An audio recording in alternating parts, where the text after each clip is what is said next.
اس طرح کی جو اپرائزنگز ہوتی ہیں وہ آپ سمجھ لیں دودھ کے ابال کی طرح ہوتی ہیں. یہ نوجوان لوگ ہوتے ہیں، ان کو ایموشنل ہوتے ہیں، جذباتی ہوتے ہیں اور غصے میں ہوتے ہیں، تو یہ باہر نکلتے ہیں اور جیسے دودھ ابلتا ہے اور وہ پتیلی سے نکل جاتا ہے اور نیچے گر جاتا ہے اور اس کا وہ پھر اس کے بعد وہ فوراً ٹھنڈا ہو جاتا ہے اور بات ختم ہو جاتی ہے. اسی طرح یہ تحریکیں بھی ایسی ہوتی ہیں. اس کو ہم نے دیکھا عرب اسپرنگ میں یہی ہوا. کتنے ہی ملکوں میں مڈل ایسٹ میں اس طرح کی تحریکیں چلیں.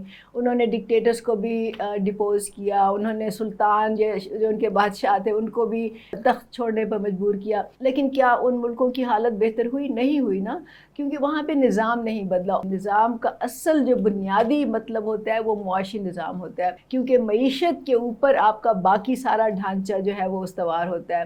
جب تک معیشت کا نظام آپ صحیح نہیں کریں گے، اس کو بدلیں گے نہیں، آپ جتنی مرضی تحریکیں چلا لیں، کچھ اس کا نتیجہ نہیں نکلے گا.